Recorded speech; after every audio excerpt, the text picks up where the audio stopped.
Ito ang Hardin ng Panalangin kasama si Pastor Dave de Guzman.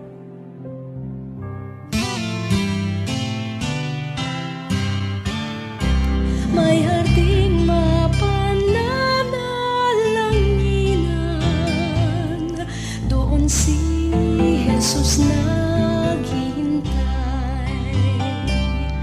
O kay ilam ng panalangin ng hardin, doon kay gandang manalangin. Tayong natulog sa luklukan ng Diyos sa hardin ng pananalangin. Isang magandang araw ng panambahan sa iyo, kaibigan. Kamusta ka na? Naway nasa mabuting kalagayan ang iyong buong sambahayan.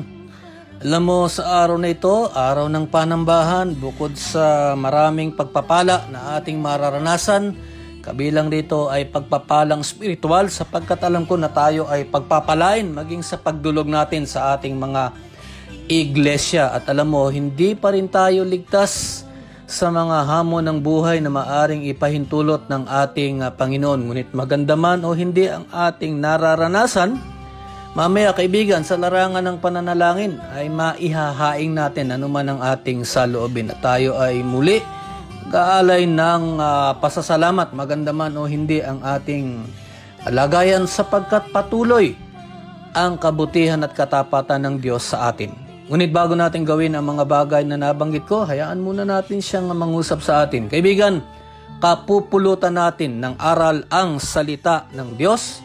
Kaya't halika, samahan mo ako ritong muli sa ating programang Hardin ng Panalangin. Sa araw na ito, tayo ay nasa ikapitong kabanata na sa aklat ng mga gawa, Acts chapter 7. Titignan natin dito yung depensa ni Esteban nang siya ay inuusig ng kanyang mga kaaway dahil sa pagpapahayag ng patungkol kay Jesus. Bago natin pag-aralan ang isang talata sa aklat ng gawa, kabanata 7, manalangin muna tayo. Halika. Ama namin sa langit, marami pong salamat at muli sa pagpapatuloy naming pag-aaral sa aklat ng mga gawa. Kami po ay napapaalalahanan at tumitimo sa aming puso at isipan ang dapat ay maging asal ng isang manggagawa. Marami pong salamat sa paalala. Panginoon, bigyan mo kami ng katatagan, hindi lamang bilang inyong mga anak, kung hindi maging bahagi ng inyong gawaing pagpapalaganap ng mabuting balita. Muli ang aming pasasalamat sa pangalan ni Jesus. Amen.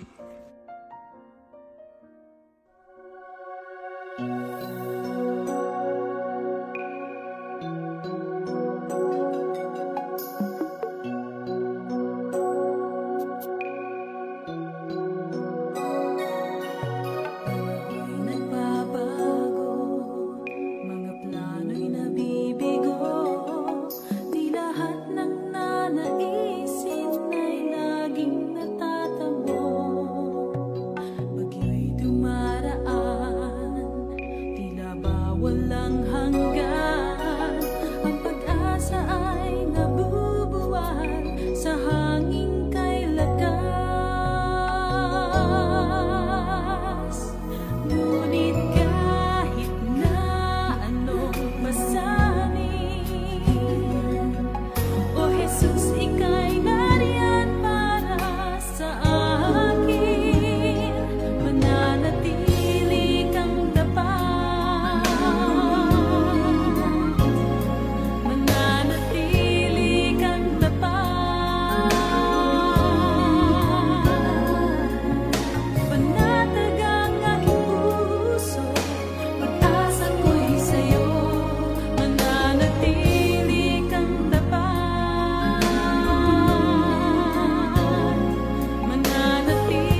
Jesus, ika'y nariyan para sa akin. Mananatili kang tapat. Mananatili kang tapat. Panatag ang aking puso, pag-asa ko'y sa'yo. Mananatili kang tapat. Mananatili kang tapat. Ligaya ay umaapaw, pag-ibig ko'y ikaw. Mananatili kang tapat, at di na ako maghahanap, oh Jesus. Mananatili kang tapat.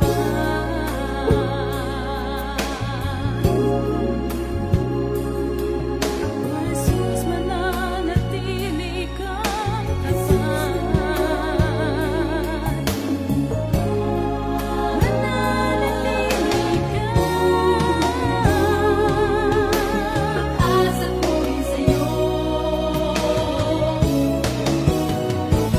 Mananatili kang tapat. Mananatili kang tapat.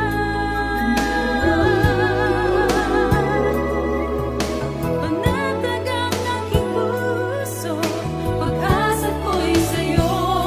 Mananatili kang tapat, at di na ako maghahanap, oh Jesus. Mananatili kang tapat. Mananatili kang tapat.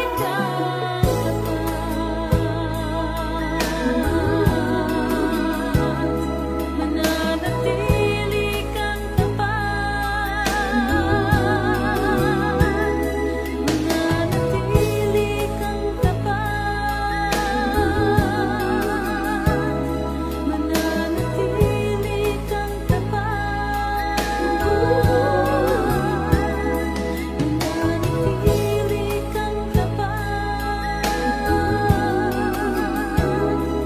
Mananatili kang tapat.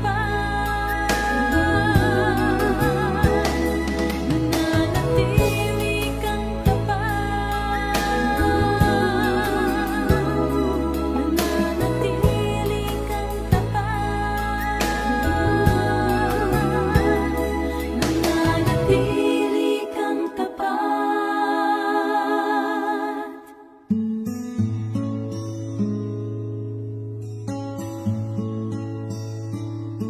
Sa araw na ito ay patuloy pa rin ang ating pag-aaral sa ilang piling, talata sa mga kabanata sa aklat ng mga gawa. Tayo ngayon ay nasa kabanata 7 na, Acts chapter 7, at selected verses lamang ang ating tutunghayan. Dito ay mapapaalalahanan tayo, kaibigan.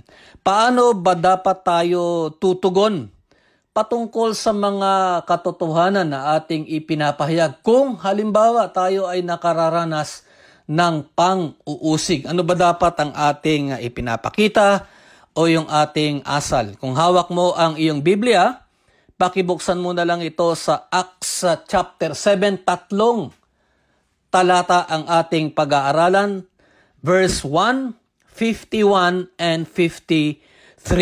Inulit ko sa aklat ng mga gawa, kabanata 7, talata 1, 51 at 53. Ganito ang ating mababasa. Talata 1 muna tayo.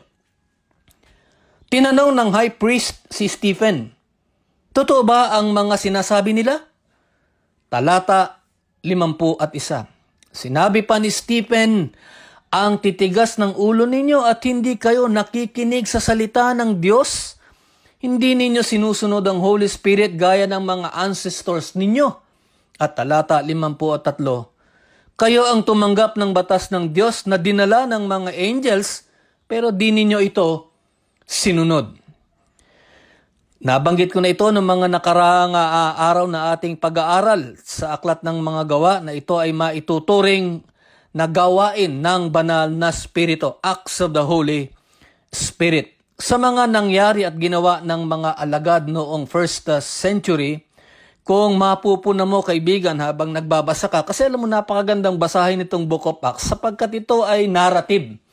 Sa New Testament kasi yan ang mga narrative, yung four Gospels and the Book of Acts, kaya maganda ang kanilang mga salaysay. Kung mapupuna mo, lahat ng ginagawa ng mga alagad noong sa Book of Acts, ito ay sa gabay at pamamahala ng banal na Espiritu. Dito sa Kabanata 7 ay nakaranas ng pang-uusig si Stephen o si Esteban na naging sanhi ng kanyang kamatayan. Kung may panahon ka mamaya, pakibasa mo na lang yung the entire 7th chapter. Ngunit alam mo, itong maganda, sa nangyari sa kanya, hindi siya natakot magpahayag ng katotohanan at pagwikaan ang mga pinuno ng Jerusalem. Yun ang isang napakaganda, no? Yung kanyang conviction in the face of death. Sa buong kabanata, ipinaliwanag ni Esteban ang patungkol kay Jesus. Alam mo dito parang nagsalaysay siya, yung naglitanya siya. Simula pa sa pagtawag kay Abraham at ang pagpapahayag sa pagdating ni Jesus, maging sa ginawa nila kay Jesus, kung yung the entire account parang isinalaysay ni Esteban. At dito nga, bagaman alam ng mga pinuno ng Jerusalem ang patungkol sa Mesiyas, alam mo si Esteban ay inakusahan ng blasphemy. Pag binasa mo yung nakaraang kabanata, yung kabanata 6 verses 11 to 14, dala ng katanungan sa talata 1, sabi na sa kanya ng mga pinuno ng Jerusalem, totoo ba ang sinasabi nila tungkol sa iyo at mga sinasabi mo? Siguro kasi may accusation kasi doon kay Stephen. Dito na nagsalaysay si Esteban. Dito nga sa talata na ating binasa, yung verses 51 and 53, ay nabasa natin ang rebuke niya.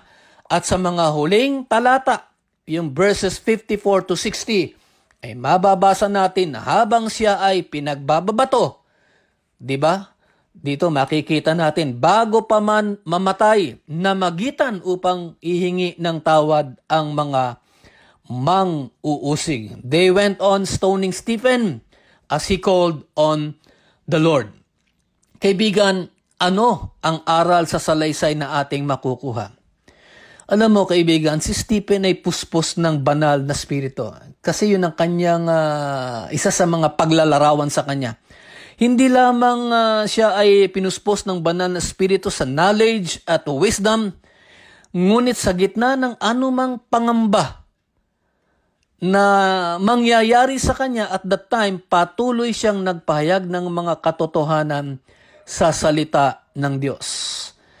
Kaibigan, tayo ay pinaaalalahanan na bilang mga saksi, witnesses, sa ating karanasan at katuruan patungkol kay Jesus, tulad sa ginawa ni Esteban ay patuloy lamang tayong magpahayag ng salita ng Diyos, anuman ng ating haharapin. Alam mo, meron tayong mga maituturing na martyrs at nagbuwis sila ng buhay sa kanilang paninindigan na sila ay manatiling tapat sa ating Panginoong Hesukristo, hindi lamang noong kanilang kapanahunan, kahit na nung mga nakaraang mga taon. Walang pinipiling panahon. Tandaan natin kaibigan, walang pinipiling panahon, walang pinipiling kalagayan o tagapakinig ang salita ng Diyos at angkop ito sa lahat at para sa lahat ng pagkakataon. Pagka tayo ay may pagkakataong magpahayag ng salita ng Panginoon Diyos, kunin natin yung opportunity na yun. Tayo ay hinihikayat na magpatuloy sa gawaing pagpapalaganap ng mabuting balita. Maaring easier said than done, no? Kasi marami tayong mga hamon sa buhay. Ngunit kaibigan, yan ang ating tungkulin. Yan ang ating kaunahan. Tayo ay bahagi ng gawain ng Panginoon. At alam mo, sa ginagawa natin ay upang ang ating kapwa ay maipanumbalik natin ang kanilang relasyon sa ating Panginoon sa pamamagitan ni Kristo. Kaibigan, hindi tayo ligtas sa anumang uri ng pang-uusig o pagmamalupit kung tayo ay mangangaral patungkol sa kaligtasan. Ngunit tayo ay pinaaalalahanan, Kaibigan, inaasahan ng Diyos na tayo ay maging handa sa lahat ng bagay habang ginagawa natin ang ating tungkulin. At tandaan naman natin ang isang napakagandang kasiguruhan. Hindi tayo pababayaan ng ating Panginoon. Sa oras ng anumang pakikibaka, tayo ay nagiging matatag. Tandaan natin dahil sumasa atin ang ating Panginoon.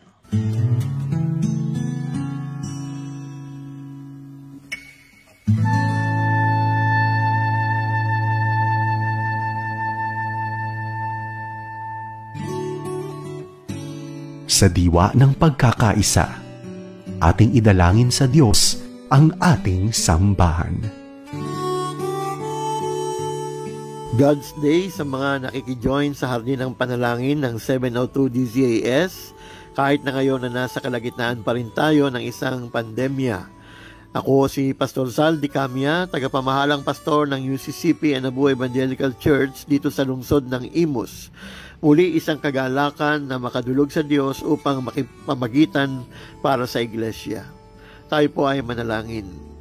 Nagpupuri kami at nagpapasalamat sa iyo, Panginoon naming Diyos, sa pagkakataong ito na muli kaming makadudulog sa iyo upang ipanalangin ang iglesia. Ang kalipunan ng mga mananampalatayang binigyan mo ng iba't ibang bahagi o kaloob, kagaya ng isang katawan upang sundin ang nilalayo ng ulo nito na walang iba kundi ang aming Panginoong Hesukristo. Malaking hamon sa amin o Ama kung paano namin maipagpapatuloy ang mga gawain ng iglesia. Pangunahin na rito ang regular na pagtitipon sa loob ng bahay-sambahan kahit na sa limitadong kapasidad na may pagsunod sa mga itinakdang health protocols ng pamahalaan. Salamat sa pagbibigay ng pagkakataon na kahit na hanggang 50% ng kaaniban ay makapag face-to-face worship, bagamat ang makadadalo lamang ay yung nasa gulang na 15 hanggang 65 lamang. Isang malaking pasasalamat din ang pinaabot namin sa iyo, Father God, dahil sa teknolohiya na mayroon kami ngayon, gamit ang internet o World Wide Web, na dahil dito ay pwede pa rin magkatipon ng mga kaanib ng iglesia sa kanilang mga tahanan upang makapanambahan. Ikinalulugod din namin ang availability ng iba't ibang software o applications kagaya ng Zoom, Facebook Messenger, Video Call, at Facebook Room, YouTube at OBS. Nagagamit namin ang mga ito sa aming mga Sunday School sessions, small group Bible study, group devotion, at kahit sa pagpupulong ng pamunuan ng iglesia, mga lupon at mga organisasyon, at sa pagla-live streaming ng aming mga pananambahan. Hinihiling namin na iingatan mo at poprotektahan ang aming mga manggagawa habang nagmi-minister sila sa kanilang kawan. May tuturing din silang mga frontliners dahil kung kailangan, ang kanilang paglilingkod ay sumusuong sila sa panganib sa pagtungo sa mga pagamutan at sa mga tahanan ng mga kaanib na nangangailangan ng dalaw at panalangin. Maging kapag may pumapanaw na kailangan din ang kanilang pag-agapay sa mga naulila hanggang sa paglilibing sa labi ng mga yumao. Sinasamo rin namin sa iyo, O Diyos, na manatili sa bagong normal ang mga kapatiran sa ibinibigay sa kanila ng mahabang panahon ng pananalangin, pagdidili-dili sa iyong salita at makapaglingkuran din sa isa't isa sa loob ng tahanan kahit na may restriction sa pagtungo sa mga bahay-sambahan at panalanginan dahil sa patuloy na pananalasa ng coronavirus sa aming bansa. Ito po ang aming idinadalangin sa makapangyarihang pangalan ng aming Panginoong Hesukristo. Amen.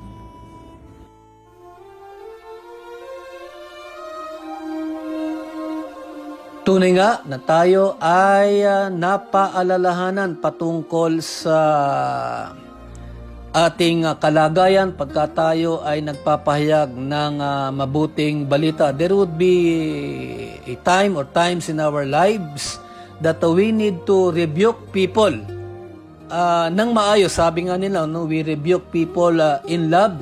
Kung halimbawa sila ay naliligaw ng landas, lalong-lalo na yung mga malalapit sa atin. At walang pinipiling audience ang pagpapahayag ng ating patotoo o maging ang mga patungkol sa buhay na walang hanggan. Tandaan mo ito, kaibigan, no? We can never talk to the wrong person when it comes to Jesus Christ. Diba? Napakaganda nun, no? At isang napakagandang paalala na we get the opportunity whether situations are pleasant or not. Tayo ngayon ay manalangin. Ama namin sa langit, marami pong salamat sa paalala ninyo sa inyong salita. Pagpalain mo kami, Panginoon Diyos, sa araw na ito, hindi lamang pagpapalang pisikal, kundi pagpapalang spiritual. Muli, O Diyos, tanggapin mo ang aming taus-pusong pagpupuri at pasasalamat sa pangalan ni Jesus. Amen.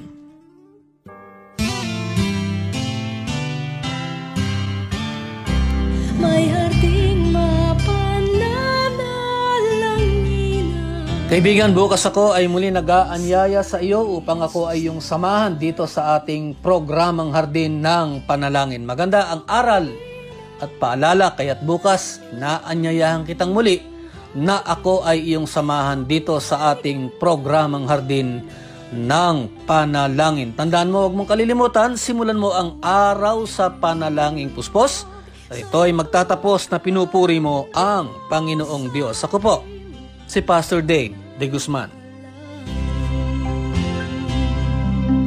Okay,